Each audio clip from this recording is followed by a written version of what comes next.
All right, we are live IPS Deprogram for November the 17th, 2025. So right off the start, I want to remind you that I'm going to be on with Fakeologist at 6 p.m. as we are every Monday. And it's kind of a slow PSYOP week. So if you have anything that you want to call in about, today would be a great day. And the number will be posted on the screen. So we'll be live on this channel as well. So yes, live this evening with Fakeologist. And yeah, it's been a little slow, but I mean, it's just been kind of salacious, nonsensical, Epstein drama. Candace Owens has done her 30-second episode on Charlie Kirk. It's like her main topic. So we're on second shooter number 33, I guess, on the next episode. I don't listen because it already has a pre-scripted conclusion. No, we're looking a little bit deeper here into the details. So I know we should be worried about the encroaching technocracy, dystopia, and all that. But in the meantime, I thought, let's take a little bit of a look at some of the characters that populate the bread and circuses, the bread and circus clowns. And I call them the Metascripted. You got the Metascripters, the writers, the producers, the content reinforcement aspect of the psychological warfare. But you also have the characters that populate the thing. And that's kind of what I want to focus on. So we've talked about people like Elon Musk being a composite. And now what's intriguing about this is we were talking about Serapis, the combo god, basically a composite deity consciously created as such to unite various groups across a geographical region under a single god who's just like a combination of all of them. It's this consolidation of worldview is what we have been talking about. And I've been describing the world stage characters in much the same way. Just like the gods of old, these are Frankenstein monster creations. And someone like Musk is a perfect example of it because he's a combination of Tony Stark, Willy Wonka, Iron Man, Henry Ford, maybe a little bit of Jack Parsons, some Nick Bostrom. But when you look at the big picture of him and his character arc, he walked out of Werner von Braun's book. He has some von Braun in his persona. These are manufactured characters who are, in fact, amalgamations of a lot of different characters for the purposes of, I think, creating a unifying character, like a unifying god. And Trump, not Trump, but Musk does have worshippers who view him as a savior, Pope Elon, as we call him, fondly. And then it's because von Braun said that the power structure on Mars would be like that of Rome, and that the first dictator is the Elon who colonizes. All right, so now what I'm talking about today, though, isn't Musk. We're talking about Trump. So, and the Metascripted characters, and a lot of the MAGA people still think it's real. Even the Q people, no matter how far down into the conspiracy rabbit trails the Q people went, they never ceased believing that Trump was an authentic individual, that he wasn't completely as scripted and fake as any crisis actor. It's a reality TV show. Bread and circuses is entertainment as government. And that's a difficult thing for people to accept when they're emotionally invested into the cult. And we approach this as, this is the state religion. We're deconstructing their God constructs, their gods, their myths, their miracles. We're looking at the meta scripture. And what we're talking about here is religion as worldview framework and pseudo history, projections about the future. And that's what we have here, but media has replaced it. And we're just looking at these characters a little more closely. And I'm looking, as we did with the Charlie Kirk thing, I'm looking for common denominators in all of the foreshadowing content and the concurrently released entertainment content, the so-called predictive concurrent programming. Now, with that one, we noted that from the earliest instance in Snake Eyes to the later instances, they all had Tyler, execution, very specifically placed neck wound against the backdrop of a storm with the name Kirk. So we found the common denominators that apply to all of them, even the podcast, the music video, etc. And from that, we were able to determine, how far back did this scripted event exist, at least as a script? When was the script for CK's squibbing circulated in the back rooms where they fabricate our history, back at the PSYOP Entertainment Complex headquarters, wherever that is? And so I think it's reasonable to say an event like that was planned at least as far back as like 98, judging by the proliferation of specific messaging, like product placement for the incoming event. But it's the common denominators that we're looking at now. And so now when it comes to someone like Trump, I'm thinking, well, what are the common denominators in all the representations of him that we have seen so far? And we're just kind of scratching the surface here, because there's a couple of details that caught my attention when I was thinking about it. And I said, we have to look at these common denominators with the fictional representations of world stage personages. So, for example, I noticed that in the fictional representations of Trump, you have 9/11 references, assassination attempt references, or both. And we'll go through these in just a minute. Let me catch up in your comments. What's up, Anan from X? I'm really glad that X now has comments integrating with the Restream chatbot. That was always a problem. They were always left out. But now if you're on X, you can listen there just as well as you can listen on YouTube, and you can still interact. We get your comments. Nicotrama says, I'd like the show you do with Fakeologist, but I'd like the show on Wednesday with Fake Nukesville and Jim Rizzoli too. I'll have to listen to it. I like Fake Nukesville. They lie we see. Do what's less says good morning, good evening. Tim and Fake Nukesville would be a great listen, says Till. Everyone else can't get past the mainstream talking points. Yeah, and I want to make it a point to discuss things with people who have reached this certain perspective. And they may not be full on board with the off-world stage perspective. They might have some political horseshoe agenda that keeps them there. That's fine. We're trying to make anybody who's at least skeptical enough of the alt media to kind of take a step away from it and expand the conversation to the idea that not only does the predictive content suggest these things are planned in advance, but the scale of it has been, I think, kind of ignored or missed altogether. Because we're talking about long term. If they're bending the news, that's one thing. A news cycle, it's like a PR stunt. But we're talking about long-term planning for globally significant events. And that sounds like science fiction. But we're saying, no, this is actually standard operating procedure, and that the daily systemic fakery all serves this purpose. And what we're finding here are consistencies, and that's what we're examining. What's up, Mex says? Thanks for joining. David John. Busy56 says, what's up, off-world stagers? Yeah, one thing that won't happen is we won't get inundated with world stagers, because you can't really fake this perspective. And the people who don't have it resent it. They don't like it. I mean, we have a couple of them.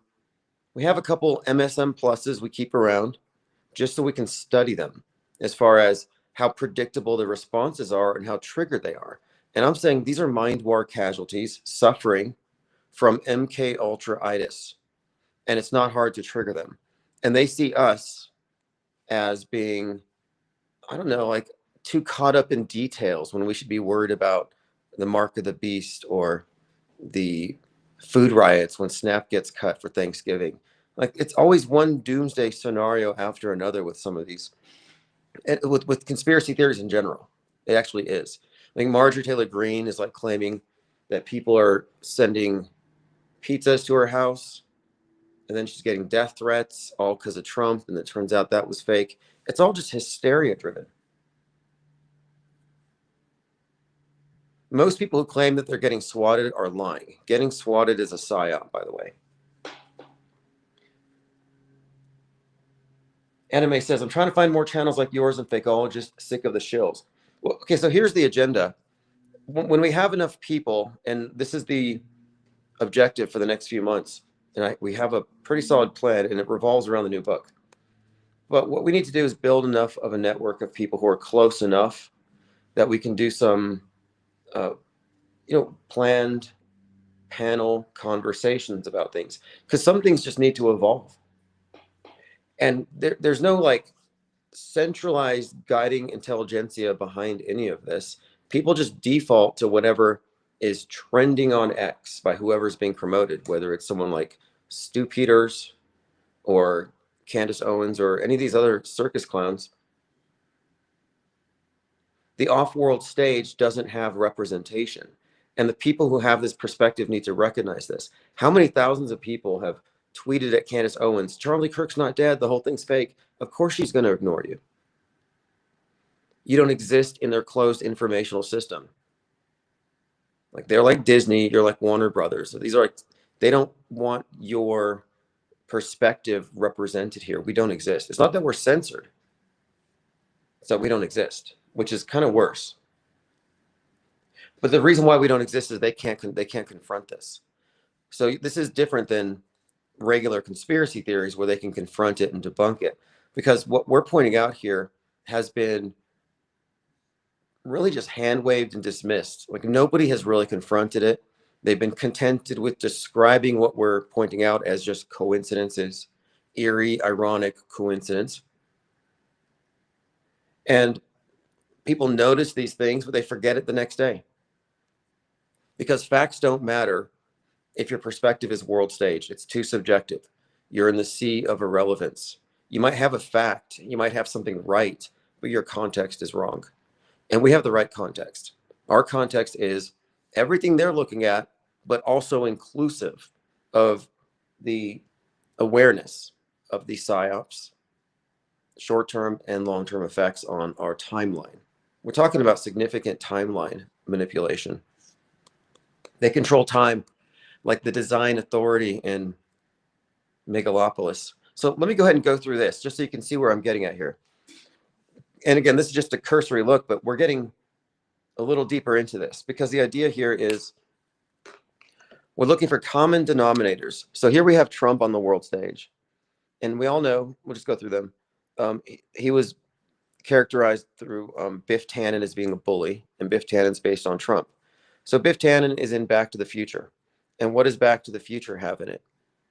Copious predictive programming for 9/11, the whole World Trade Center scenario. And Biff Tannen represents Trump and his present administration, like future President Trump.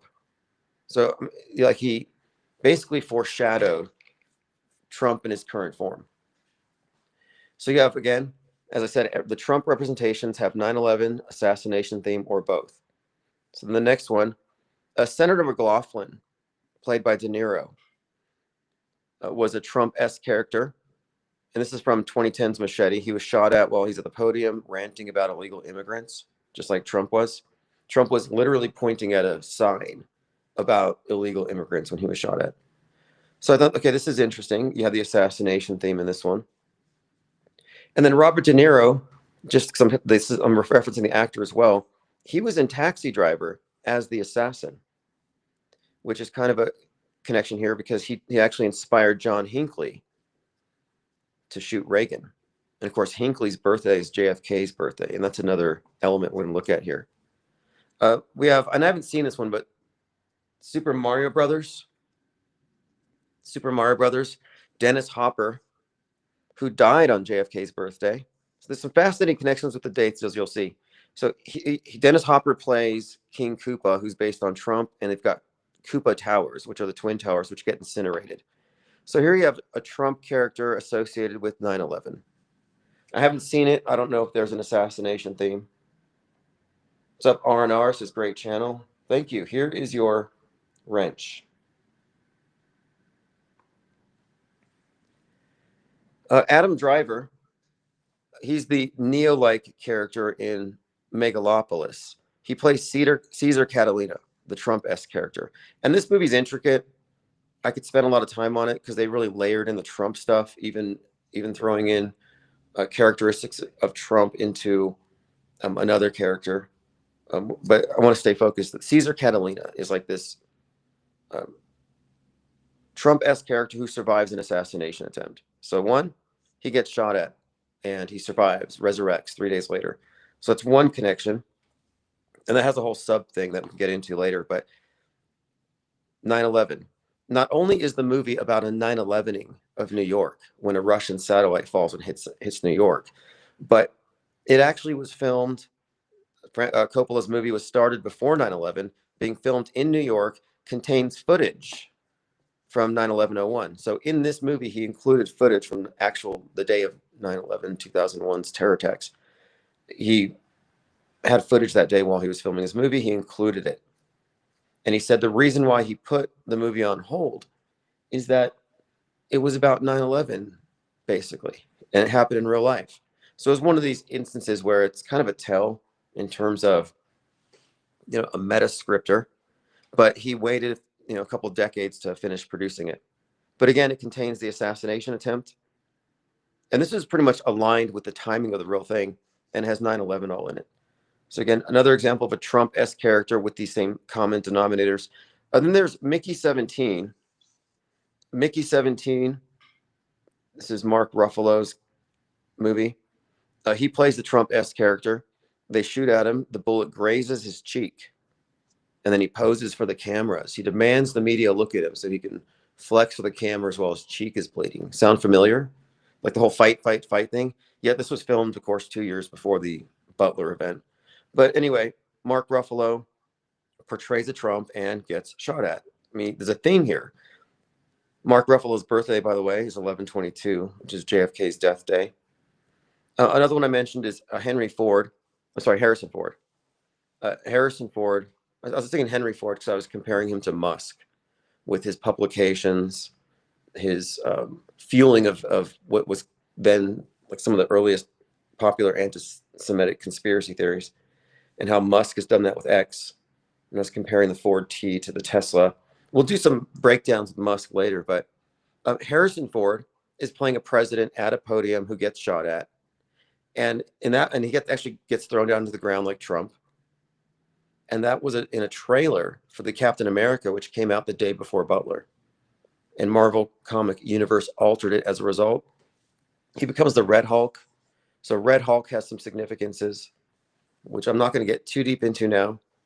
But there's the birthday thing and getting shot at, and a Trump guy getting shot at. The Trump connection is mainly in the Red Hulk, Red MAGA connection, the shooting at the podium, completely mirroring what happened with Trump. And interestingly, his character is opposed by Sidewinder, played by the same actor who portrays the antagonist to both Adam Driver and sets up the assassination, and he's the antagonist to the Homelander, who I haven't put here. So the Homelander is another Trump character. And guess what? Yep. They had to change the season finale because of the whole plot to assassinate him. They failed and all that. But the point of it is, it was noted by the media. The timing of it was too close to the real event, so they had to alter Assassination Run. But the buildup was really big for the Trump thing.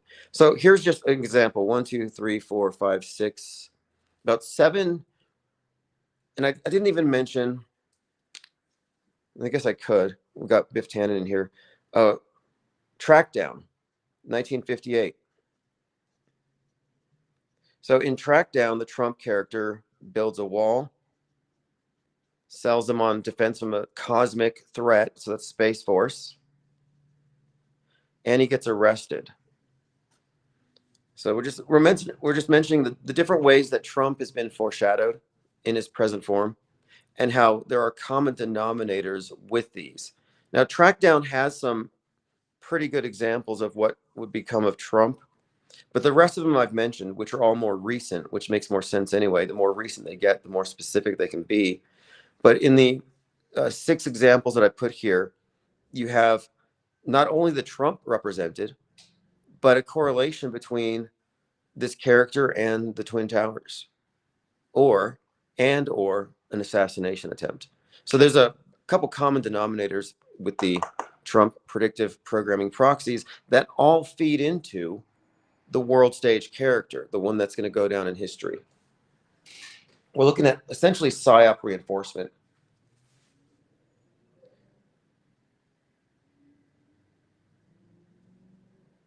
Girl says millions of Americans were inclined to think that Trump faked the event. Yeah, that's true, but their point of view makes their opinion irrelevant. It really does, because they don't think the event was fake and the media faked it. This is a staged event. They think this was a psyop by Trump and his team to win votes. Like, they don't look at it in the big picture, and they haven't even really thought about it, because that's a ridiculous claim if you don't go any deeper. Like, so wait a minute, if he faked it and the Secret Service was in on it, if they were in on it, then what about? And it opens up a number of other questions. So I just find it's a very shallow take, and it's pretty much just a political opinion. Like, they don't want to give him credit for it because it makes him seem heroic. If you remember the headlines of the day, the media was like, something about a sudden event at the Trump rally causes it to shut down. Like, they were saying anything but he survived and acted the hero. They try to downplay it. But no, to say it's fake is a marginal view. And here's why I disagree with you, is that when I say something's fake, the word fake means something different than when a conspiracy theorist says fake. And both of us are saying something different from when a mainstreamer says fake. So if mainstream says fake, it means political bias or just a lie. If a conspiracy theorist says it's fake, they mean it's a false flag or Israel did it. So put Israel. And then when we say it's fake, we mean that the entire event was planned 10, 15 years ago, complete theater, nobody died, nobody cried. In the conspiracy theorist take, people died. It was probably real. And when the normies say it's fake, they mean, oh, well, the fireman still died and the other guy got injured, and so that was real. So no, they don't say it's fake explicitly, because then they have the dead fireman to deal with. So it's not a coherent opinion for someone to have. And if you ask them, they don't know. I've confronted this. I've had someone say, oh yeah, I think I faked it. And I was like, well, what about the fireman? And one security guard who was talking about this says, well, I think they hired the kid to miss and he accidentally killed somebody, but they were going to kill him anyway. Like, I'm like, what? So you can't actually form a coherent take on it from the mainstream perspective if you say the event is fake. It doesn't really compute.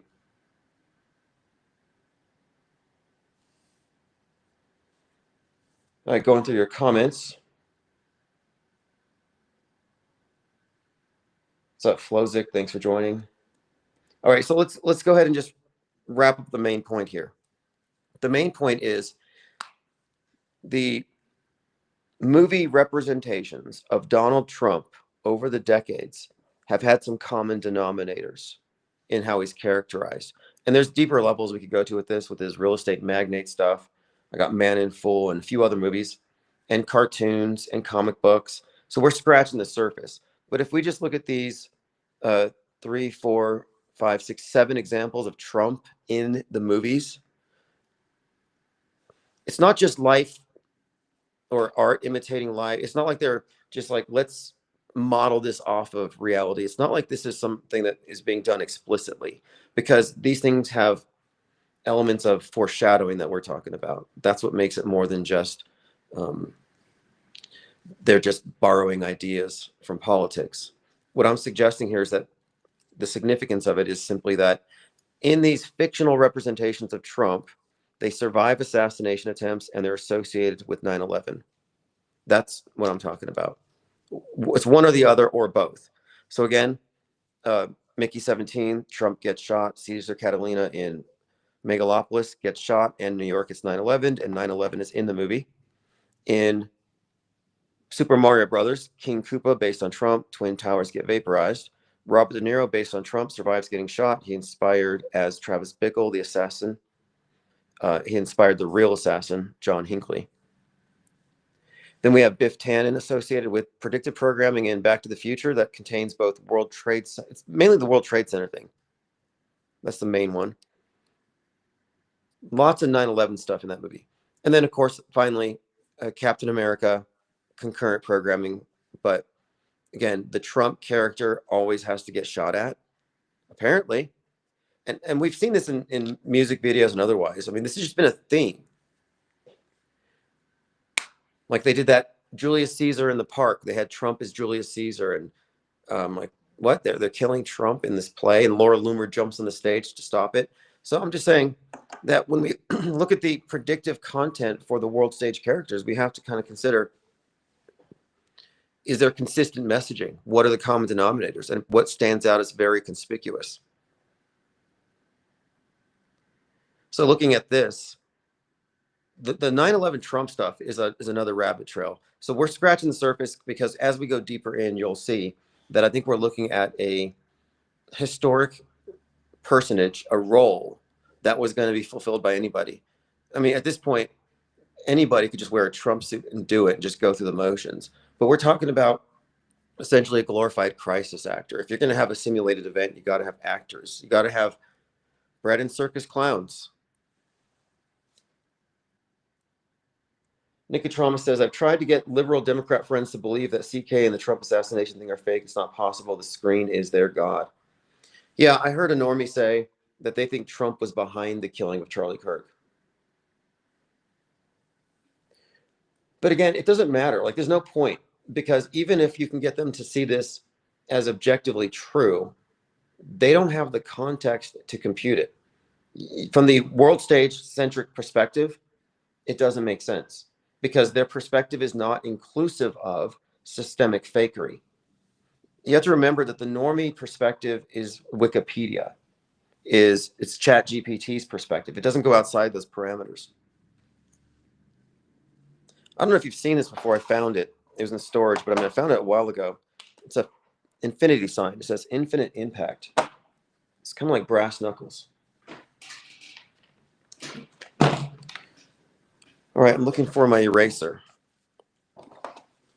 I put out a video the other day and I said why I stopped debating people with settled opinions. And it's because you can't change them. I mean, one reason to debate them, if anything, would simply be to get the best arguments out there so you could construct a steel man, not a straw man. That's not good enough. And a literalist says Charlie Kirk went off script. Yeah, what's funny about it is that's the storyline you're supposed to arrive at. You're supposed to believe, oh, Kirk was going to go against his donations to Israel, so Netanyahu had him killed. Like, come on. That's a planted line, but it's consistent. What they're doing is they're rebooting what they started with JFK. You have to have this schism in media. You have to have the mainstream and the alt. And they both have equal propositions within this political horseshoe model. One of them thinks that the worst thing, the oppressor of the world is systemic racism and whiteness. That's from the left-wing perspective. When this includes Western imperialism, capitalism, all the, the patriarchy. But from the right, they believe, and you can hear this from Nick Fuentes and Candace Owens and all the right-leaning types, they believe that the world is controlled and oppressed by Israel. It's actually very simple. And so from their perspective, Israel did 9/11, Israel did JFK, Israel did fill in the blank. It's just Charlie Kirk. And it's predictable. And that's why their opinions to me are really not the result. When I say that, Candace Owens is not an investigative journalist. You think she's doing research? No, she's a propagandist. And she has scripted, engineered narratives, breadcrumbs to hand you as you follow her down a well-paved rabbit trail that was put there back in 1963. But people fall for it. That's the thing. They fall for it. So it's very simple, though. This is the world stage, the square, the closed informational system. And I've referred to this as mainstream mediation, which is inclusive of all propaganda conduits and outlets. It's not just news. It includes movies, books, celebrity, etc., podcasts. But anyway, The alternative media, which we refer to as MSM plus, it just reflexively disagrees with this or adds stuff onto it. So they believe that Charlie Kirk was killed by fill in the blank. So they both agree that Charlie Kirk was killed. The difference is they believe somebody else did it. That's pretty much the consensus.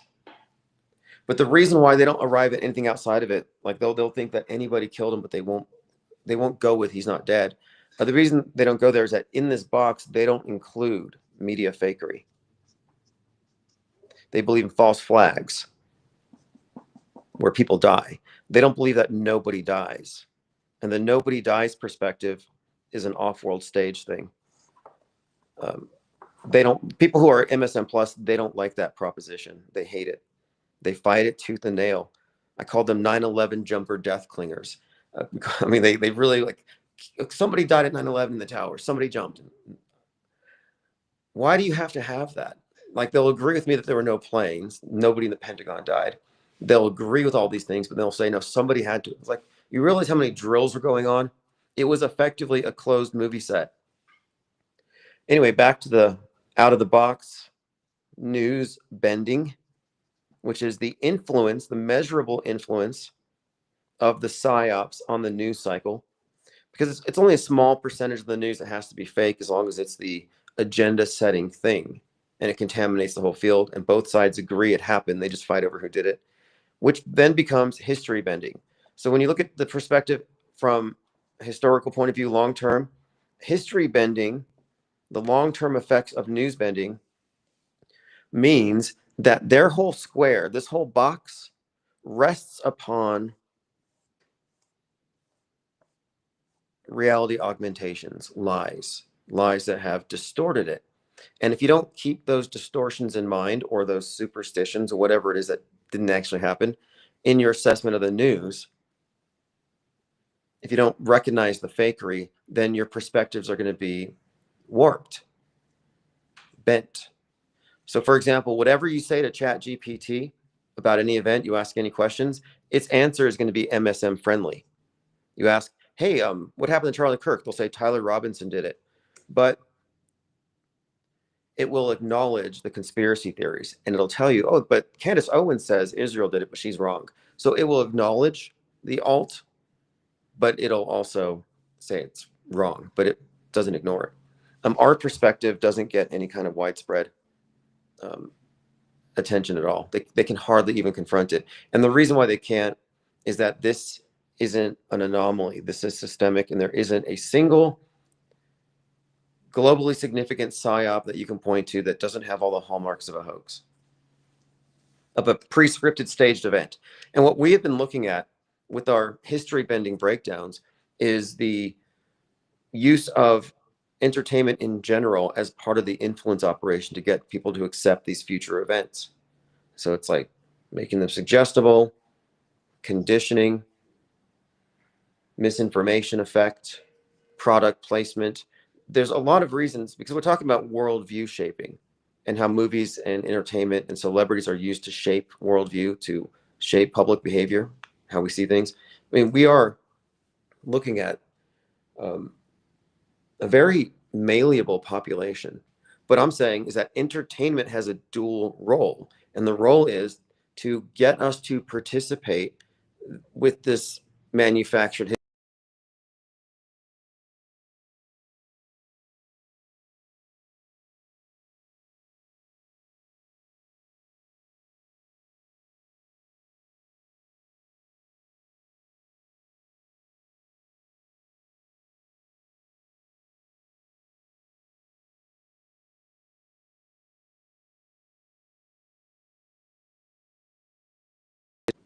I use the term metascript. So metascript is so we have two scripts. We have the historical record, what we think of as history, that's supposed to be random. And you can look at it as a script, as a story, but it's actually just random events in chronological order. But what I'm looking at is the implementation of fake events superimposed over our real timeline.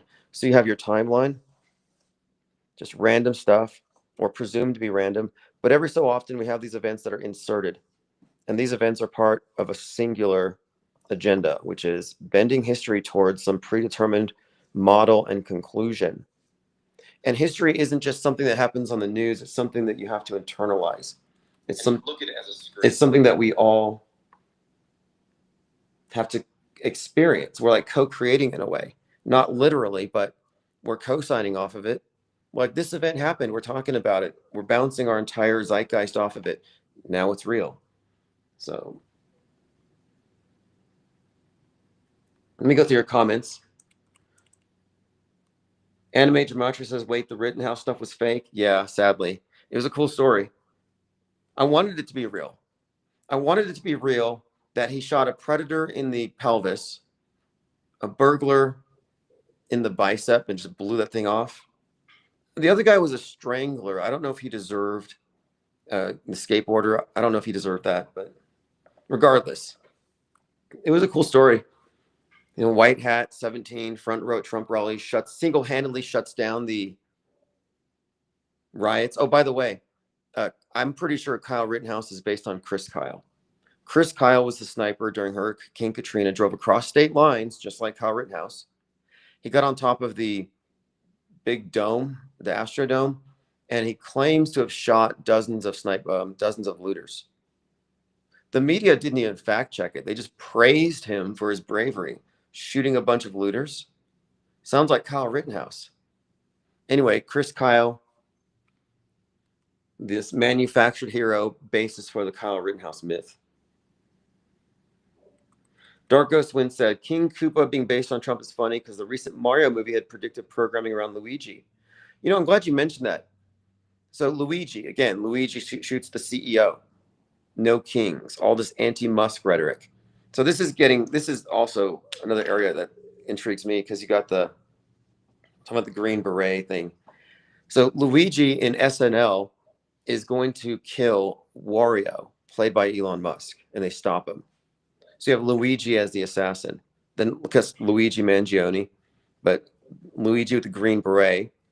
Then you had the Green Beret who went to the Trump Tower with his bomb-laden Cybertruck and blew it up, sending a statement against Musk and Trump.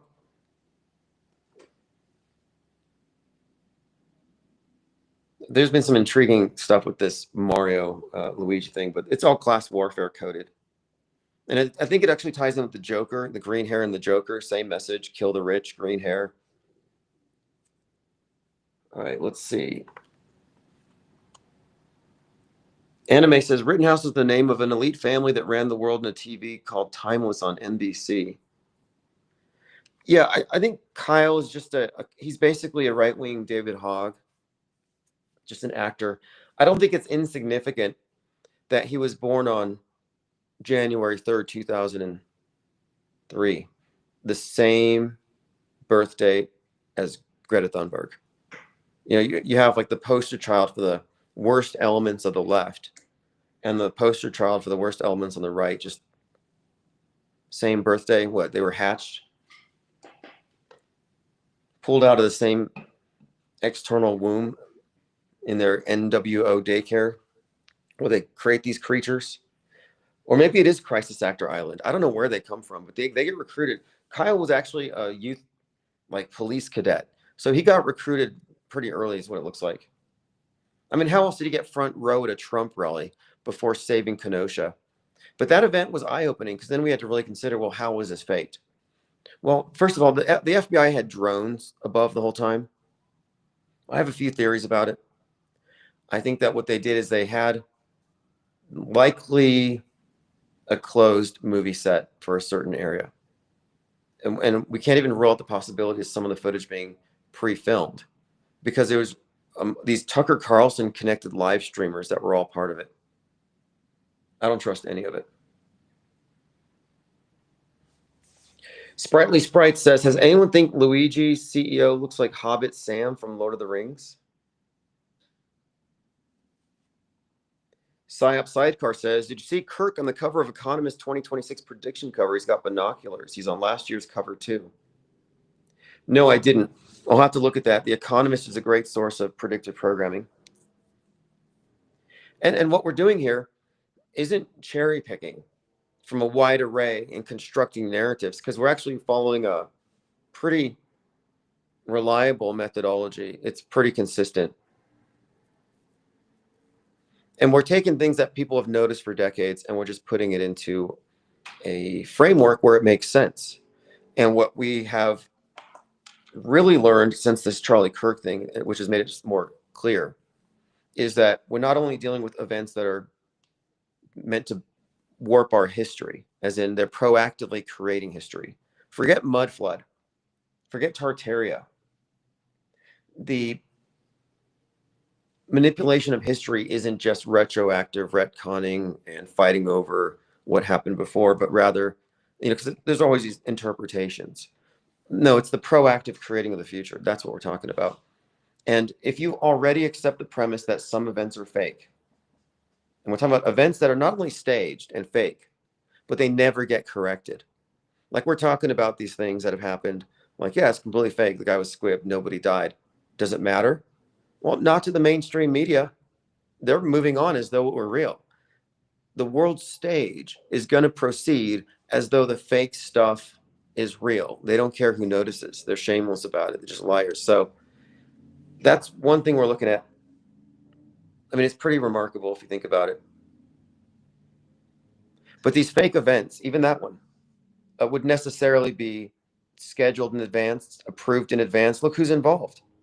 When I talk about any of these events, you would have to have the involvement of police, law enforcement, government, media. So obviously it's a conspiracy. This is the only real conspiracy, by the way. Forget chemtrails and Bill Gates. The real conspiracy is news bending and history bending.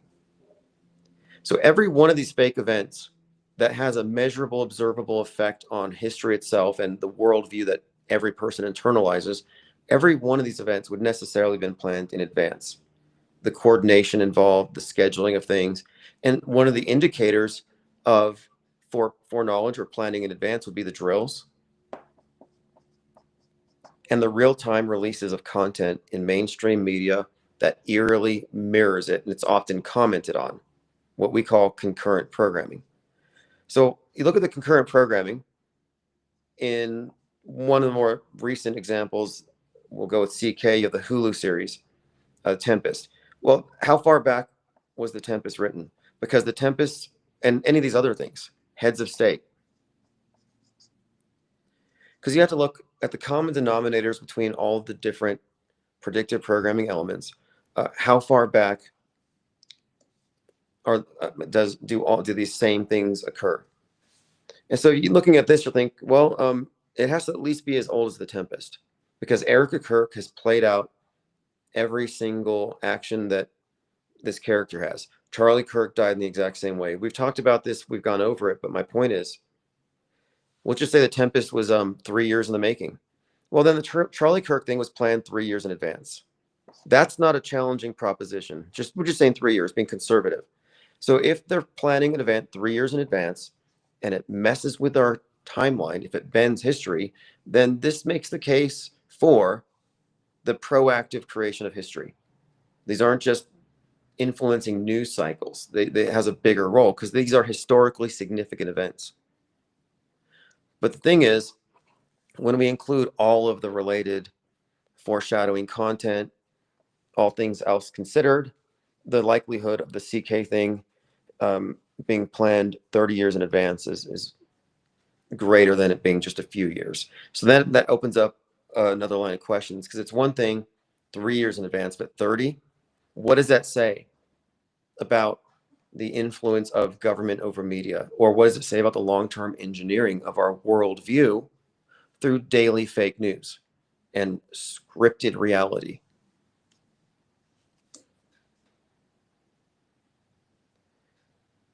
All right, going through your comments. Dark Ghost Wind says, Bowser being Trump in the old Mario movie is interesting due to the connection the new one has. The CEO, yeah, the Luigi CEO murder, exactly. That's what I'm pointing out here. So he's been for the longest time characterized as this way that we see him now. Not the way that his fans see him, but the way his enemies see him. He's been a manufactured villain. So for all the people who have Trump derangement syndrome, he's a manufactured villain. And I've been saying for some time that we have no control over anything, and this is all just a steam valve for the public to give them the illusion of control. And it's probably not insignificant that Robert De Niro is one of the most pronounced examples of Trump derangement syndrome, and he portrays the assassin of Trump and the assassinated Trump, or the survivor of the assassination attempt. Again, just referencing Travis Bickle and even Murray Franklin in Joker. So Joker, of course, inspired by Travis Bickle in part. Many of the scenes are from Taxi Driver. The fact that Joker shoots De Niro. So De Niro is the assassin and the assassinated, and he portrays Trump as a xenophobic racist that is the villain in the movie, in The Machete. So if you look at it, it's more likely that his Trump derangement syndrome is an act, because it reinforces the role that he has played, emphasizing that Trump is going to be like this. So I'm saying that some of these actors seem to have a role in psyop reinforcement, and it occurs in the characters they portray and in their real world activism and appearances. I've seen the same thing with Joaquin Phoenix, who plays the Joker. But before the Joker 2019, he comes out with Jane Fonda for Fire Drill Friday, where they were doing the climate change protests. He got arrested. If you remember any of that, it had foreshadowing for 2020's summer, and it had this burning globe in the back, says change is coming. Really intriguing when you look at it, because you see them as provocateurs on the world stage, and this is always connected to their movie roles.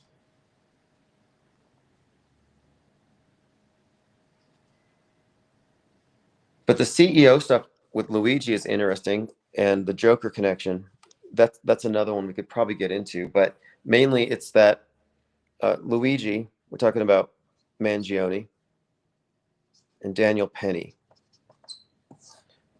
Okay, so the Joker connection to Luigi is the class warfare, kill the rich.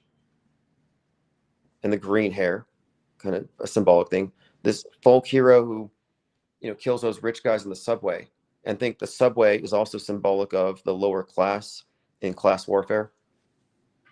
Then you have, and so to the left, Luigi Mangione is a hero and something of a martyr for their cause, but he's a hero. So he's like a Joker-like anti-hero, I'll say. To the left. To the right, you have Daniel Penny. And what is Daniel Penny known for? Subway. He's known for strangling a poor guy on the subway, a Joker, a performer. The guy was a Michael Jackson performer. And so you have this person, Daniel Penny, being lauded by the right as a hero, a champion of their interests, going into the subway and taking out a bad guy. So you have this parallel here where he's treated as a villain by the left and a hero to the right, and vice versa. Well, as Luigi goes into jail, Daniel Penny gets out. Daniel Penny hangs out with J.D. Vance and Trump at some Navy game, and now he works for J.P. Morgan. Now he's rich. Luigi's in jail fighting terrorism charges. So you have these two characters, Joker, but now Penny fits the Batman in two ways. One, in the beginning of the Joker movie, he's in a subway, he kills the rich guys. Beginning of the Batman movie, he's in a subway, he fights the Jokers.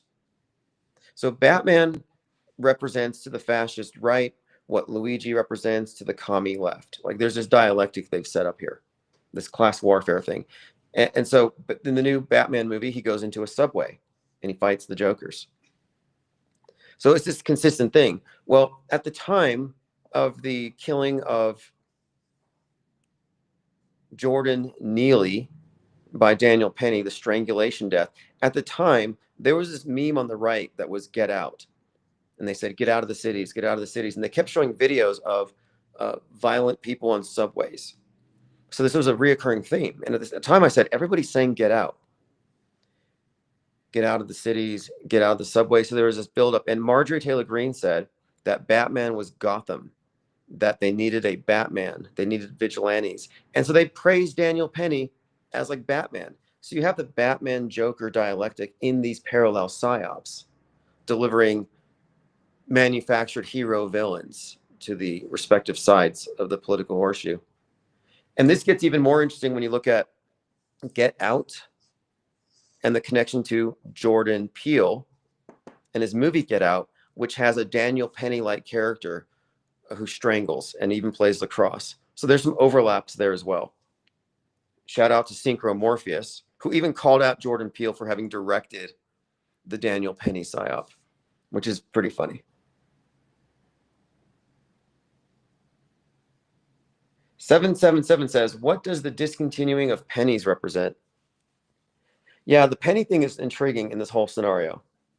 We've been looking into this because in Final Destination, the penny is what causes the Space Needle to explode. And the pennies, of course, it has Abraham Lincoln, an assassinated president, Civil War references. So there is something there. It's like the penny falling set off a chain of events.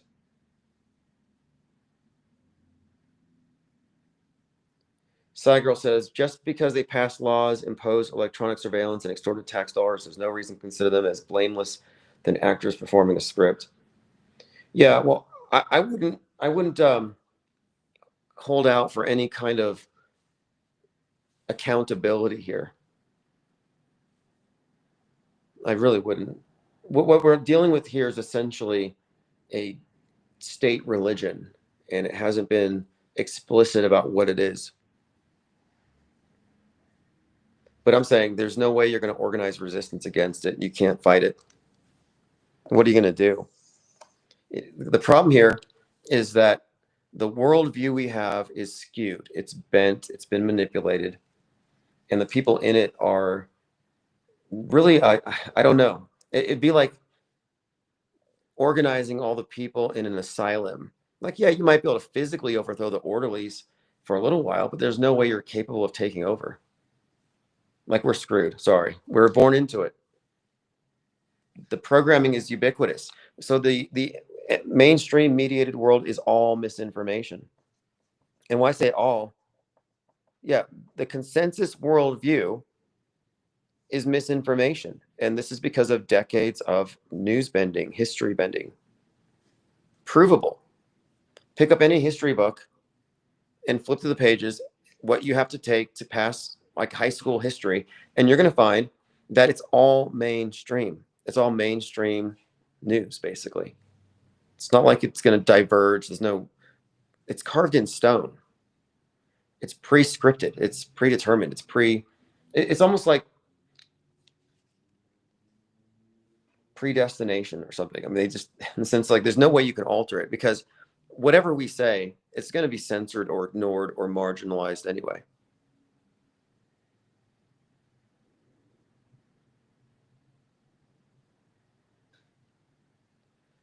Gematria says, get out, don't look up. Sounds like instructions for something. Yeah, don't look up is an interesting one, because you have and this is all the same. I mean, this propaganda is always in these movies. And I've always noticed that before I even thought about fake news events. So the idea in Don't Look Up is that in 6 months and 14 days, which is, of course, Trump's birthday, a comet's going to hit the Earth. And the tech billionaires, so like the Bezos, the Musk types molded into this new character, they decide instead of deflecting it, they're going to mine it so they can become trillionaires. And because they put their economic self-interest above the safety of the world gets hit and everybody dies. Spoiler. You've had plenty of time to see it. But it's the predictable outcome here. And what is it? It's greed of a few that damns us all. Like, we're all condemned. The messaging here is that the West, that America, is going to kill us with climate change. So the comet is just a symbol for climate change. And we're not doing anything to avoid it. And these trillionaires are going to disrupt the world economies and bring us all down. But there's another element to it as well, because the main character is Leonardo DiCaprio. Leonardo DiCaprio is the face of the Titanic. And this movie is Earth as Titanic. The comet, which is ice, is the iceberg. And the idea of the Titanic is too big to fail, but it's also a metaphor. And the sinking ship of the West, Like, yeah, we're destroying the climate, we're overusing resources, this is not sustainable, but let's just keep partying. Let's just keep consuming like there's no tomorrow. So this metaphor of the Titanic associated with the West getting hit by an iceberg is just kind of reiterated here with the use of Leonardo DiCaprio.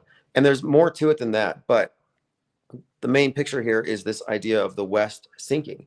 And what's interesting is the movie Titanic, which came out in 97, and has 9/11 foreshadowing when the Titanic splits in two and it sinks like the Twin Towers, has jumpers as well.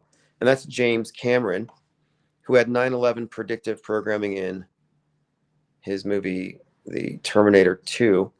And on 9/11, James Cameron was at the site of the wreckage of the actual Titanic, which has some significant implications when you get into what he was filming, which was called Ghosts in the Abyss. And of course, Abyss and 9/11. And then here's in the Deep Sea Challenger. So the Challenger overlooking the sunken Titanic. So this kind of connects the sinking of the towers, the World Trade Towers, symbol of the West, very iconic, with the sinking of the Titanic. There's this correlation that was made.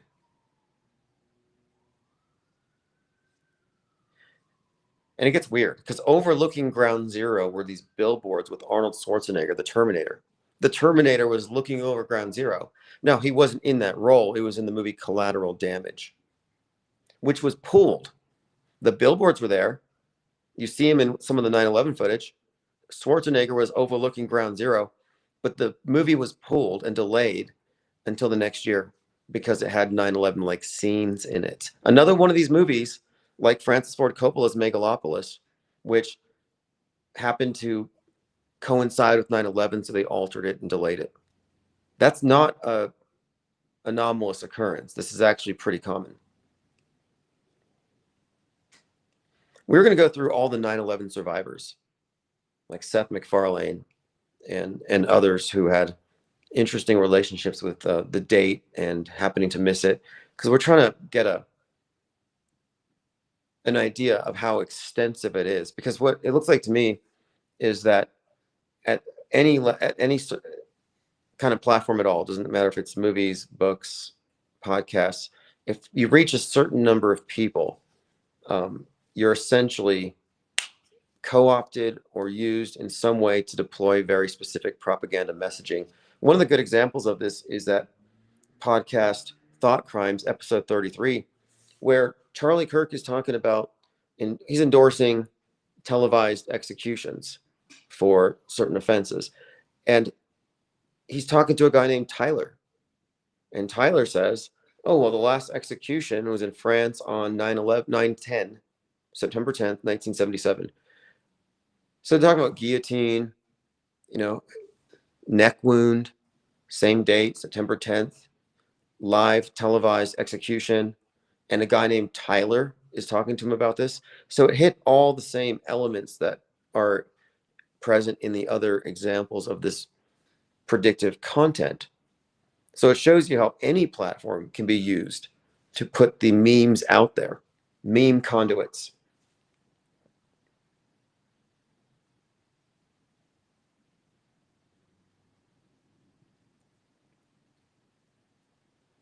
Let's see here. I'm going through your comments. Yeah, look, my perspective on this isn't meant to be like black pill or anything, but I don't think there's any meaningful resistance if people don't even know what they're resisting. Like, think about all the J pillars, the fans of Nick Fuentes. Like, their entire worldview is predicated upon the idea of an oppressor / scapegoat that they can blame for all these conditions. Well, if their scapegoat is a construct, a literary construct, written into the fabric of their worldview, nothing they can tangibly really prove, but it's more or less just propaganda, ideologues pushing propaganda lines, conspiracy theories, etc. If you take that away from them, then their entire worldview falls apart. Like, I've heard some of these people get mad at me for saying nobody died at September 11th. It was a Stanley Kubrick production. They get mad at that stuff because they've been blaming their enemies for so long for it.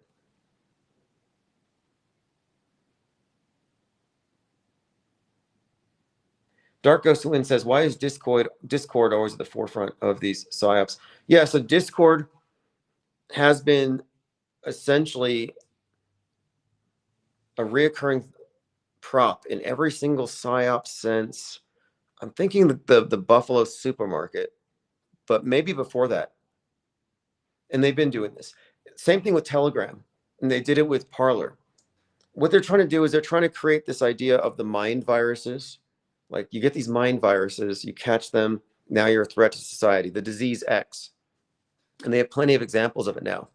But they're doing the same thing with Discord that they did with so-called radical mosques, where every time somebody would commit a terror attack, they would try to figure out what mosque did he go to, or where did he get radicalized. So then we could all agree, oh, well, we need the government to protect us from these threats, even if it means infiltrating these groups, spying on people, checking your phone records. And they're making the case for the general public that private servers are a threat to society. I think that's what we're getting into. And it's already been admitted, it's been widely discussed that the FBI has paid tens of thousands of contractors to hang out on Discord. Now, I don't think that anybody in any of my Discord servers has ever been a Fed. Probably not. Although the Daily Beast was spying on us. They said that we were, quote, shitposting into oblivion. That this was the information equivalent of clear-cutting a forest. Like, they were appalled. And you know what we did when we found out? We kicked them out. Cygirl says Discord is a honeypot and graduated animal farm. Well, what they do is they use Discord to provide alt media programming. I saw this. It was very evident. We had I think they were agents. Look, I'm just going to say it. I'm pretty sure we had an agent on our server. I was being facetious when I said we weren't infiltrated. We had some pretty hardcore anti-vaxxers, sure, but these ones were dropping memes that were the same ones, the same day, dropped by Stu Peters and anybody in the far-right J-pill quadrant of Trutherville. It's like, oh, all of a sudden they're all complaining about people from Pakistan, or all of a sudden they're all complaining about, and these issues are just repeated. And it was always anti-Fauci was a big part of it because it got us banned. We got shut down over anti-vax stuff. They'd all talk about, oh, the age of consent's too high because the Jews, or women in the gym, they're no longer modest about it. We have a problem with that. Women need to cover up. I'm like, you're just echoing these MAGA band talking points. But I saw them coming through the same individuals. And I thought, you know, there probably are propagandists. And their job is just to spam servers to keep everybody on the same sheet. And they wanted to maintain Discord as right wing. I don't know if there's any liberal, I don't know. I have to look how it is politically, because I know it's like games and stuff too, but it seemed like the media has characterized Discord as like a right wing thing, whereas Reddit is left. And the latest shooters have all been like Reddit. You know that Reddit guy who shot up the bank? That was weird. That was actually funny. It was the one before Audrey Hale took over the headlines for shooting up the Covenant School. But before Audrey Hale, you had that guy who shot up a bank, and he posted about it on Reddit. But the funny thing was, he said he was trying to make an anti-gun statement. Cygirl says, so you blame anti-vaxxers for getting shut down? Yeah, the anti-vaxxers got us shut down. That's actually a fact. I was actually shown the exact memes that they used to shut us down. And I just said it was a major football because I'm like, I don't entertain that stuff. I don't entertain antis. Like, if you're an anti, you're controlled opposition. We should know this by now. If you don't want to be a drinker or a smoker, I'm an anti-smoker. I'm an anti-drinker. Oh, I don't drink coffee. I'm anti-caffeine. No, I mean, I'm a non-drinker. I'm a non-smoker. You can be a non. The second you take the anti-position, you're marching lockstep with a bunch of mind-controlled zombies, and you're a propaganda mule, serving somebody else's interests and helping to censor your own side. And I just watch these people just trip over their own feet again and again. I'm like, these truthers are being played.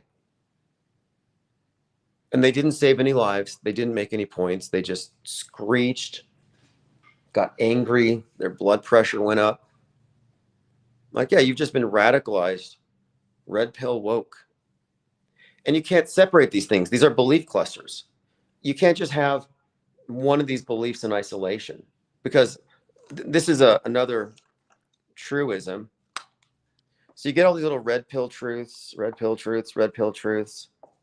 But it doesn't matter which red pill you're on, because all of them put you in the same subset of the mainstream media on the right side that would fall under what we call the J pill.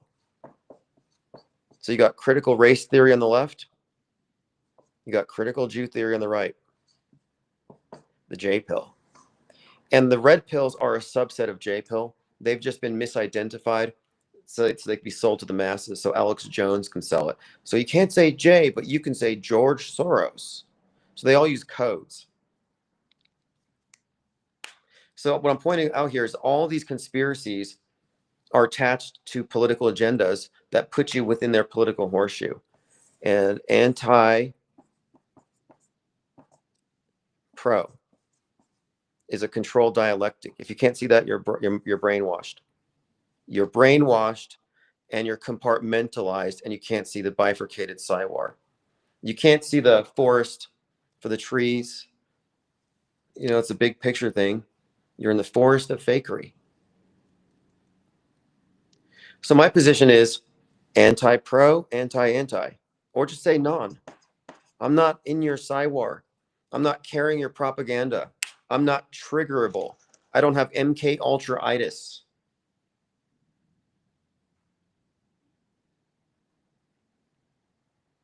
What's up, Paradoxymoronics?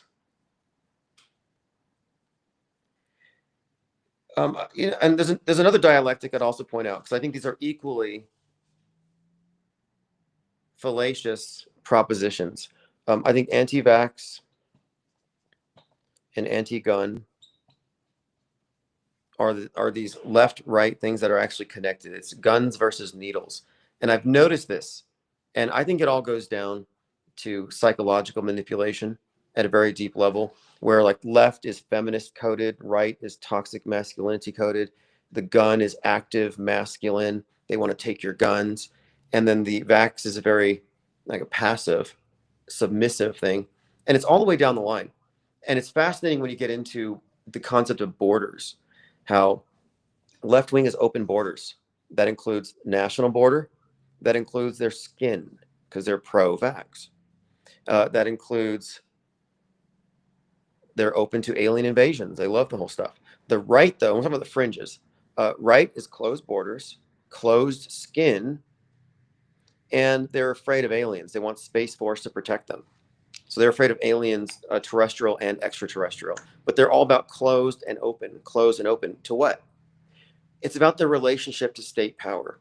So even though there are many equivalencies, at least the right, well, maybe it's not so true anymore. At least they weren't totally worshiping state power like the left does.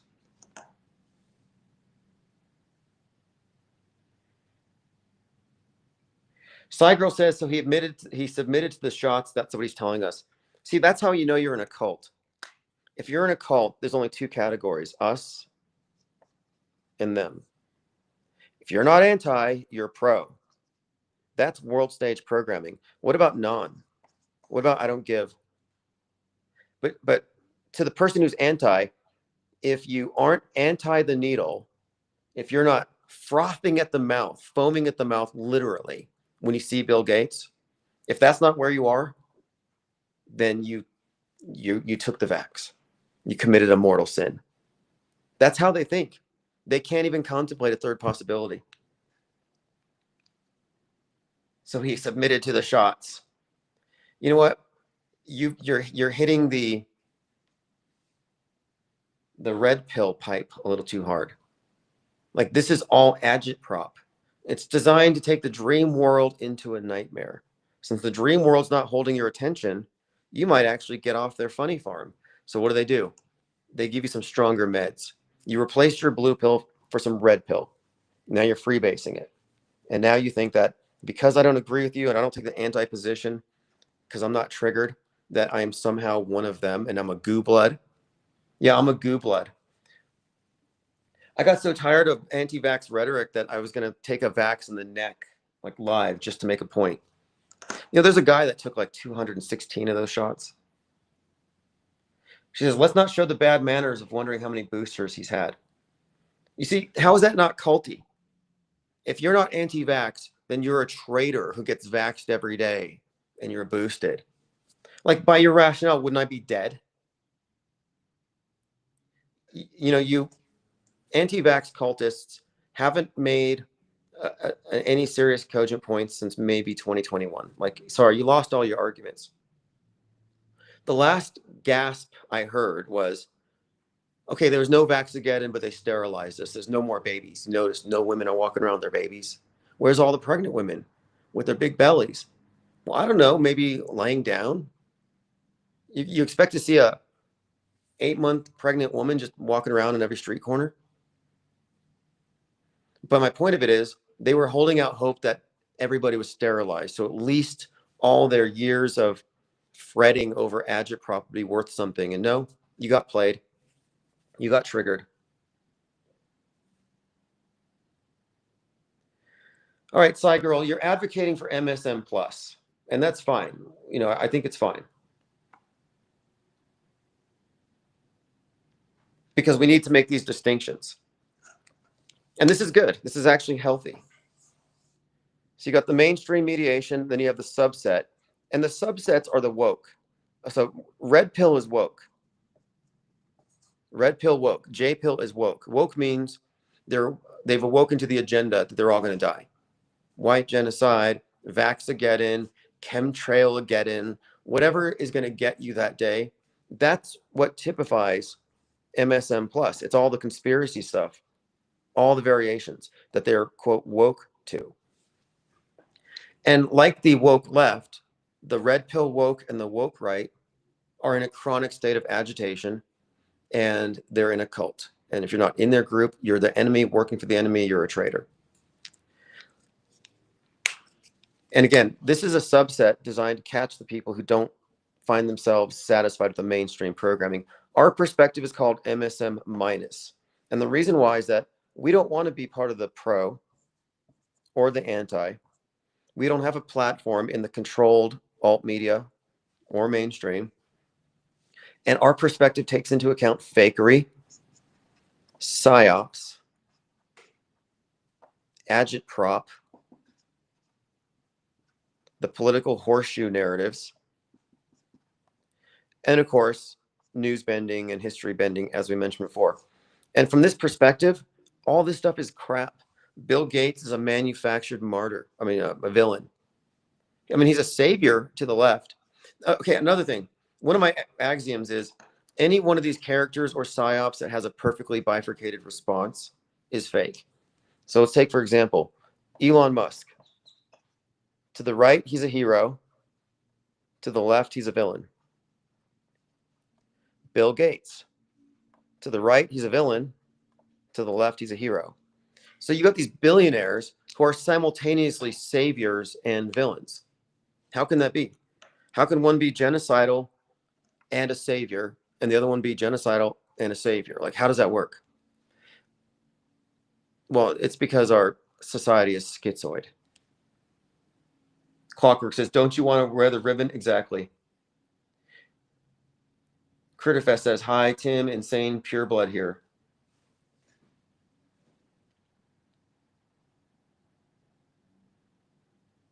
Flozik says, anti versus people are corny here. Yeah, I was one of them for years. Thanks to IPS for getting me out of that box. Yeah, get out of the box.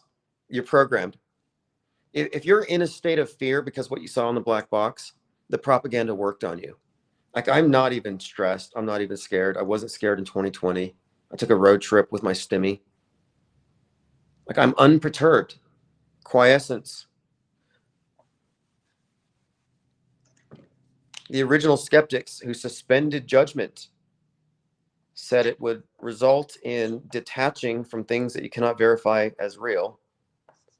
and you'd reach this state of mind called ataraxia, which translates to peace of mind. So how do they maintain the status quo? War. War is peace. Mind war. Endless mind war. So we're talking about scripted history. It's not just that they're writing history. They've got creative control. It's a worldview monopoly. It's not just that. It's that it's mind war, the theater of psy-war, that it's propaganda designed to get you to submit and capitulate to their power. It's fear-based propaganda. So your mind is in a constant state of war. Lynn just went to war with me, accused me of being a traitor. Like, I'm going to be put in the gallows. Send me to the guillotine. I'm a goo blood. Now, I never got the goo blood, but apparently I'm a goo blood now, just by default. I'm a traitor. Now, that's because in the state of war, there's only two sides, us and them. And I admitted, yeah, I'm not on your side. If you're anti-vaxxer, I'm actually anti-you. I'm anti-anti. Sorry. If you're anti-geoengineering, I'm anti-geoengineering too. I'm against your opposition to chemtrails. So yeah, I'm anti-anti. But I'm also anti-pro. I reject all the mainstream crap as well. I reject the alternative crap and the mainstream crap. You love the alternative crap. And I'm calling your alternative crap what it is. And there's something outside of it. And what's outside of it is a perspective, a point of view that you don't get in their mind war zone. And this point of view isn't about achieving peace of mind, even though that's a side effect. It's understanding the world apart from the worldview and trying to ascertain what's behind the illusion. Because obviously there's something that we can't see beneath a very, convincing illusion.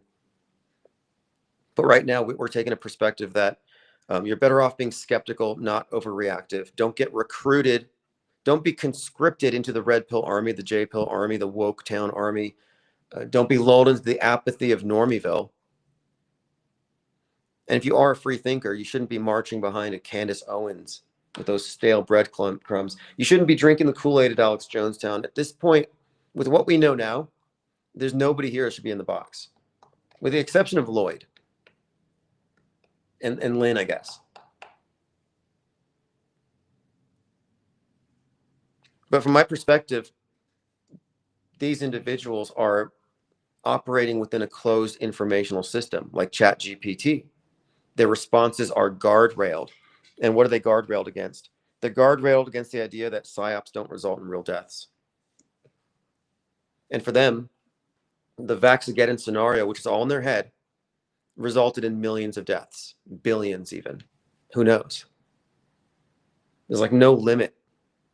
It's all fantasy based. Oh, everybody's sterilized now. Everybody's got cancer now. Everybody who died because of that. That was the trend for a long time. Like, I guarantee if I die today or tomorrow, she'll say it's because he got boosted.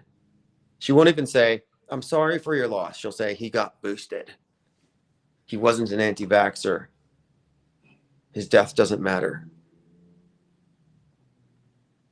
I never understood that rationale anyway. If you really believed all this stuff, why would you be warning people if the only people taking it are mostly Democrats? You would have won the 2020 election, and then Trump would have defeated the deep state. I haven't been keeping up with it, but Jeffrey Epstein's brother made some really weird email joke about Trump and Bill Clinton and Putin, putting Trump into the position of Monica Lewinsky. Like, that's where the news cycles are at right now. So I don't know what Fakeologist and I are going to talk about, but I'll be live with Fakeologist at 6 p.m. If you subscribe at ips.monster, you can get the live stream notification. And so we don't have many rules here, other than no mainstream media advocacy. So if you come in here telling us without addressing our evidence, that you must treat this as real. We landed on the moon. We landed on the moon.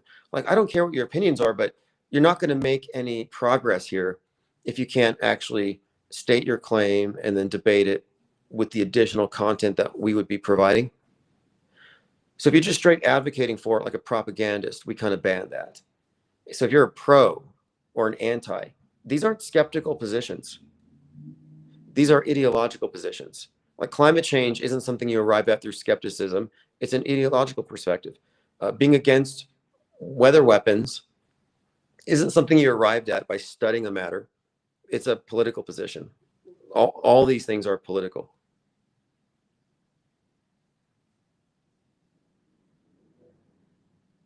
They say I died suddenly. That's funny. I got the clot shot, is what they say. I do have something to say about that one. Because I heard a lot of people chanting clot shot, clot shot. You see the NPC meme. It's like, here comes the anti-vaxxers with another thing. First it was like nanobots, black goo, then being clot shot. They're like, yeah, all these funeral directors are coming out and they're saying that the bodies are all full of clots. And I'm like, wait a minute, that's not making sense to me. Because when somebody goes through the process of getting embalmed, their blood's already somewhat, congealing and clotty, and clots are actually normal with these corpses. But more significantly, if somebody dies suddenly, they get autopsied. And if there's an autopsy, then the embalmer doesn't deal with clots because they cut the arteries. There's like 6 different points of injection instead of 1 with an autopsied body. So the clots wouldn't really be an issue with a autopsied body. So if he suddenly died, you wouldn't have clots. It wouldn't even come up as an issue for the embalmer. If somebody had clots and they didn't suddenly die, then the clots had nothing to do with it. So there's so many memes that inform alt media, but all of them are designed to keep you on their farm. So if you accept one premise, you accept a bunch of things. And this is down the line. If you're anti-vax, you're going to have certain views on aliens and borders.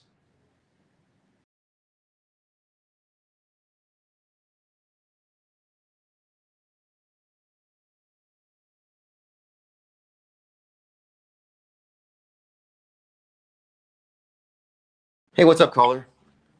Hey, Tim, how you doing? Are you taking calls today? Yeah, I'm taking calls now and at 6 p.m. with Fakeologist. Oh, perfect. Yeah, just a quick thing here, man. It's been a while since I've called. It's absent bias, but you can also just call me Mark. But anyways, have you guys talked at all about the House of Dynamite film that came out on Netflix about the supposed nuke that was going to hit in Chicago, and it like never actually got to the point in the film where it actually hit? It just showed everyone like running and panicking, and no one actually knew if it was actually real. They even alluded to it being fake in the film. I wasn't sure if you guys had spoken about that film. No, somebody had told me to watch it. And what is it called again? House of Dynamite. House of Dynamite. Okay, somebody told me to watch it. I'm going to have to watch it. That sounds like something I want to see, because there's a growing buildup of this nuke stuff that's been going on for years. And I'm like, when are they going to detonate that particular fake event? Exactly. And it's funny because my father-in-law had told me to read a book 1 second after, which is on a similar type of thing, but it was more on like the EMP hitting. And this book came out in like I think 2009, and it's a whole series. But they're also now coming out with a movie of it called 1 Second After, and it's about when the fallout of an EMP event. And then when I saw him after to tell him that I had read the book, he was like, "Oh, now you got to watch. You have to watch House of Dynamite." And I watched it, and I was just like, I don't know, man. It's just interesting how in it they allude to the fact that it could be AI or fake. Or then I also got the idea in my head of like when you were saying to us about how even back in the 1960s during the moon landing, they couldn't tell the difference between the simulation and it was like, I don't know, it was just an interesting film, like how they acted or they were supposed to be portraying it. That might even be part of the psyop when they do it. Like, okay, so they say they deployed the pandemic. Well, half the population said it was fake, or they didn't trust the results. The lockdowns were unwarranted. Well, maybe when they do this, half the population will say it's fake. They'll say you don't need to lock down, the radiation can't hurt you, which is a talking point that I've heard from the right before. And the right wing, from Laura Loomer to Alex Jones, all sell iodine to protect you from radioactive fallout. So that could be built into the actual psyop. Absolutely. Yeah. So, and then it was funny too, because there's a scene where that WNBA star is supposed to shoot hoops at like a charity event with the president, who's Idris Elba. So he's a black guy. She's a black ball player, of course. But she's like this huge socialite on Instagram. And it's just funny because at the time of the movie coming out, in I think it was like a week of October 26th or something like that, she's in the news saying how WNBA players need to be paid like NBA players. And I was just like, oh, that's funny that she's like a, you know, a cameo in this film as at the same time. But that's how they always do it. Yeah. Well, somebody mentioned here, Welcome to Derry has nuke references. I saw the trailer for Welcome to Derry, and it had Bert the turtle, the duck and cover turtle. I don't know who that is. Oh, back in the 50s, there was this like commercial, this like cartoon of Bert the turtle. So when the nuke comes, you curl up like a turtle and hide under your desk, duck and cover. Okay. But that was in the Derry film. Yeah, it's just interesting. And then, like, you know, the way the actors act in the film, it's like they call this one woman on the phone and she's like, this is my day off. Meanwhile, like, they're all acting like, you know, this nuke is about to hit. And it gets down to, like, the very end. I don't want to spoil it, but, I mean, it is what it is. You don't actually see what happens. They leave you guessing as to what happens, so you don't actually know. But they allude to multiple different scenarios within the film itself. So I just thought it was interesting and wasn't sure if you guys had a take on it yet. Okay, I'm gonna have to watch it. I appreciate the recommendation. Yeah, sure, man. And yeah, love everything you're doing. One other quick question. I know you have some donate sites now on like Spotify, also YouTube. If you pay for something through Spotify, does that allow you to watch everything there, or? Yes. Oh, okay. And then same thing for YouTube as well? No, YouTube is actually separate, but I'm redundant about it. So if I put something behind a YouTube paywall, I'll throw it behind all the other paywalls as well. So if you're Patreon or Spotify, so I try to make sure that no one has to buy redundant memberships to get the same content. Got you, man. All right, cool, man. Well, I will be looking into further supporting, man. And yeah, good luck tonight on Fakeologist. Well, appreciate this. Thank you. And the research itself, that's always appreciated in the think tank. That's what we're made of. So this is supportive. Check it out. Yeah, we'll do. And yeah, it's worth a watch. It's not too long. You can always just skim through it too. All right. Well, have a great evening. Thanks. You too, Tim. Bye-bye, man. All right. Excellent recommendations there. House of Dynamite. You know, I was also thinking about this too, because, you know, EMP being discussed. Wicked is in the news right now. It's about to come out, Wicked Part 2. Wicked 1 ends where the witch EMPs the Emerald City. And the Emerald City, of course, is a nickname for Seattle, which has been strongly built into this whole thing. So just, again, the movie ends with the blackout, a sudden ending. And he's alluding to how House of Dynamite has a sudden ending. Well, Part 2 comes out in a few days. And if you didn't know, Wicked Part 1, it's pretty much Antifa coded. Like, it's Trump is the Wizard of Oz. He's a fascist. They're rounding up the talking animals. You have all kinds of overlaps with this Trump thing, but it's like animal rights. And then you have the green skin component kind of written into it. So if you look at the storyline overall, though, it's very much like a leftist attack, an Antifa attack on, you know, if it's insinuating a world stage thing, which would go against what I would suspect. Mango says, is Wicked worth watching? You know, I don't know. It depends on how you consider worth watching. I go to movies with a notebook in hand. I'm studying the propaganda. I'm not going to be entertained. And I made a mistake of bringing friends with me once. And I went to go see Star City or Asteroid City. And I had to leave early because they couldn't handle it. They thought it was bad. I'm like, that's not the point. The point of it is we're analyzing the meaning of the movie, the characters, the context of its release, and related fake psyop events. So now I go to movies alone, so I don't have to worry about the sensibilities of other people who are there for entertainment. It's like, it's not entertainment, it's propaganda. Watching Mama says, Wicked is so political. Yeah, and I've noticed that the primary characters that you have, Cynthia, what's her name, and Ariana Grande, they're acting really strange, at least the way they're being portrayed on X in these clips, where it's like she's still in the Wicked Witch character, and she's got the other one under mind control, and she's really strange with the body language, always putting her long clawed fingers around her neck. Don't know what it means, but I think it's PR. It's probably connected to the movie. I don't assume anything that these celebrities do in front of the cameras is anything but an act. Like, I don't think they're spontaneous.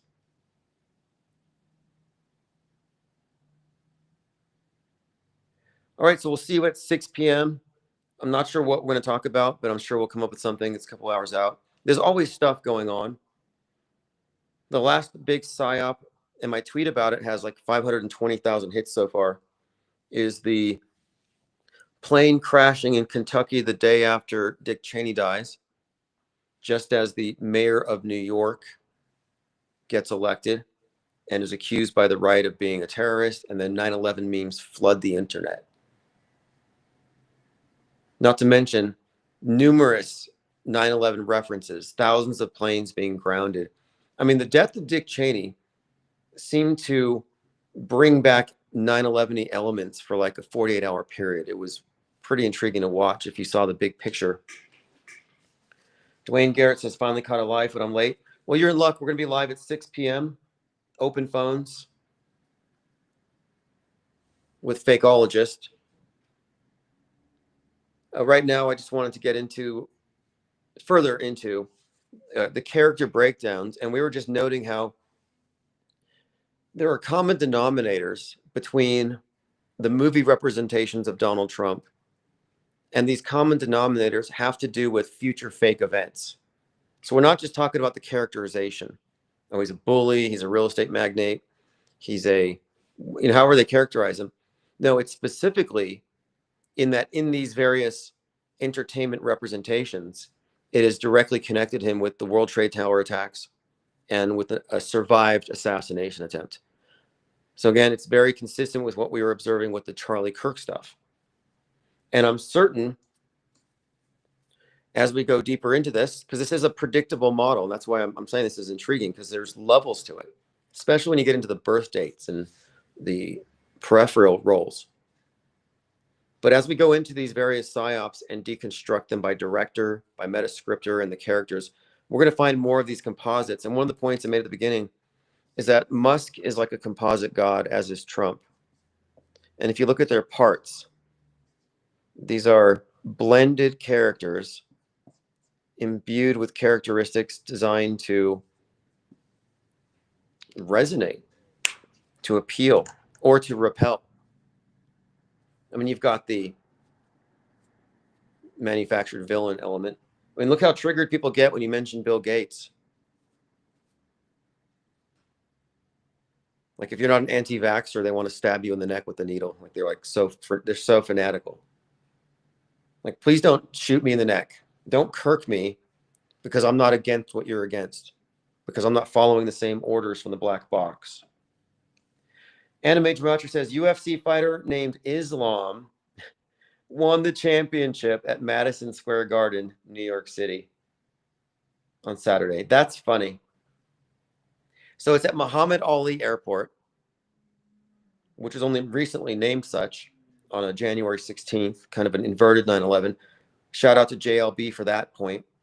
But Muhammad Ali Airport, lead hijacker, Muhammad, plane crashes, hits a building after Dick Cheney's death.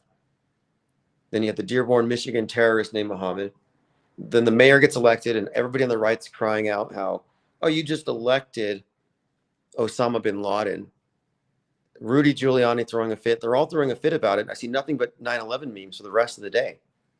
And mind you, this is separate from the plane crashing. This is separate from Dick Cheney. And yet there's a concerted messaging here. Then you have the white powder at that Joint Andrews Air Force Base. Then you had the 5 firemen in New York getting hit by the bomb. I mean, it was then the grounded planes. So it was just so 9/11-y. And then to find out that Islam won in Madison Square Garden, pretty funny. But this is what you would expect to see when you have a metascripted version of events or series of events superimposed over the real world. And not only superimposing, but these are the stories that direct the public's attention. That's one of the main points about PSYOPs. PSYOPs are the things they focus on that get the attention. They omit everything else. They focus on these things that drive the agenda. They literally shape the worldview story by story. And we see a lot of PSYOP reinforcement with memes, with names, with themes. I mean, you got the theme of, Muslim mayor, then Islam wins a championship. But and this is, again, pretty consistent with Kirk, we were kind of seeing the same thing. Like in the wake of the event, you had Alejandro Kirk, a baseball player, pain in the neck, they called him. And it looks like there's liquid gushing from his neck. He gets hit by a ball. Kirk hit, taken off field. And then he's the one whose bat broke at the end at the neck. So you had a lot of headlines about this pain in the neck Kirk that eerily seemed to reference Charlie Kirk, but in some kind of ironic way. And irony is a form of humor. I mean, we're talking about ironic things in events that people notice as such. So I'm saying this is irony written into the script. This is comedy.